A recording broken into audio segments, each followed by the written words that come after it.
Sonia, welcome to my blog.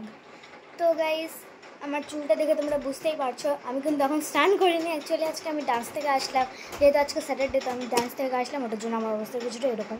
অনেকক্ষণ ধরে ইস্তে হাওয়া খেলাম, কোনো লাভ হয়নি। তো আজ আমাদের এখানে হয়েছে হলো কসমো বাজার। তো আজকে আমরা যাব ওখানে, কিন্তু ওখানে যাওয়ার আগে আবার আজকে বাবার ওখানে আরেকটা টিচার্স ডে সেলিব্রেশন আছে। তো আমি এখন ভিডিও করবো, চলো তোমাদেরকেও দেখাই কেমন সেলিব্রেশন করছে ওরা। আমি নিজেও যাই না, কারণ আমি তো দেখিনি।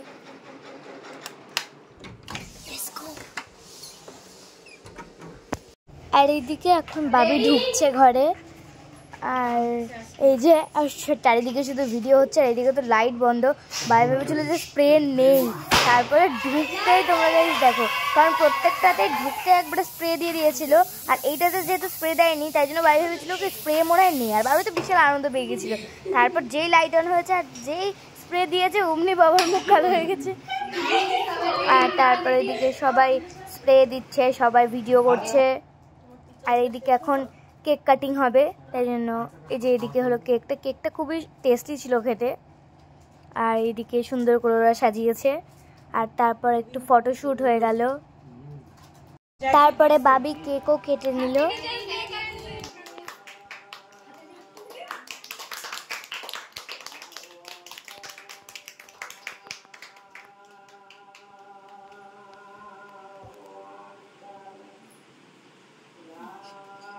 তারপরে কেক কাটিং এর পরে যেটা হয় সবাইকে কেক খাওয়ানো, তো সেটাই শুরু হয়ে গেল।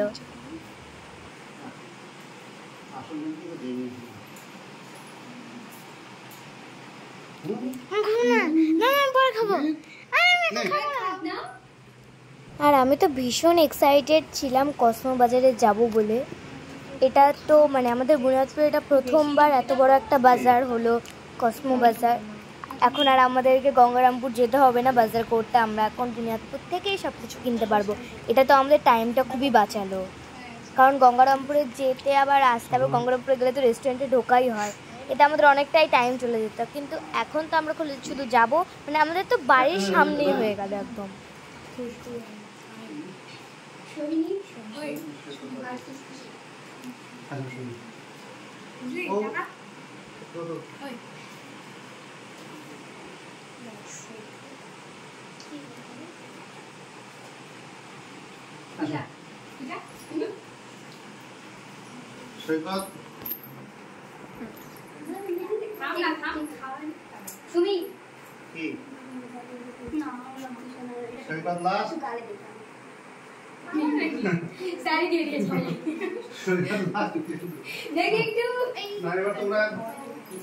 আর তারপরে যেই বাবা উপরে যেতে নিল অমনি একটা দিদি বাবাকে পুরো কেক মাখিয়ে দিল। আর তারপরে এক এক করে সবাই বাবাকে কেক মাখাতে শুরু করলো। কিন্তু আমি তখন আনন্দে ছিলাম যে আমরা কেউ কেক মাখাবে না, কিন্তু আনন্দটা আর বেশিক্ষণ থাকলো না। আমাকে শেষে দিদিরা পুরো আমার গালে টালে মাখিয়ে দিল কেক।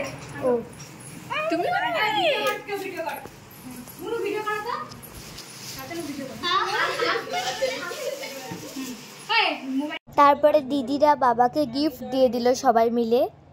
আর তারপরে আমাকে যখন ক্যামেরাতে দেখি আমি পুরো নিজেকে দেখে নিজেই ভয় পেয়ে গেছিলাম, কারণ আমাকে এমনভাবে ওরা কেক মাখিয়েছিল, কিন্তু তাও কম মাখিয়েছিল। বাবাকে তো পুরো লাস্টে ভূতি করে দিয়েছিল। আর তারপরে সেলিব্রেশন হয়ে যাওয়ার পরে এখন নিজেদের মধ্যে হোলি চলছে, এটা দেখে পুরো মনে হচ্ছিল যে হোলি চলছে এখানে। কেক মাখানো তো মনেই হচ্ছিল না।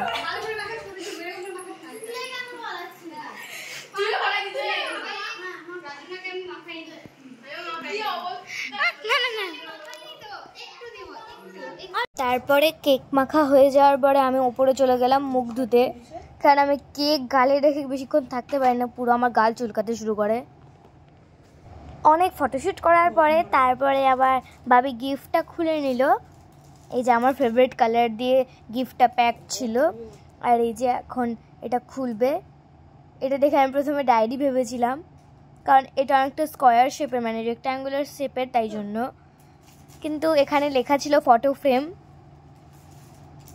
আর এই ফটো ফ্রেমটা বাবার খুব পছন্দ হয়েছে, আর এটা দেখতেও খুবই সুন্দর ছিল। এইদিকে এখন আমি ওপরে যাচ্ছি, কারণ এই মোবাইলে এক ফোঁটাও চার্জ ছিল না, তাই জন্য বাবা বললো যে একটু চার্জে দিয়ে দে, তাছাড়া আর গিয়ে কসমো বাজারে গিয়ে কোনো আর ভিডিওই হবে না।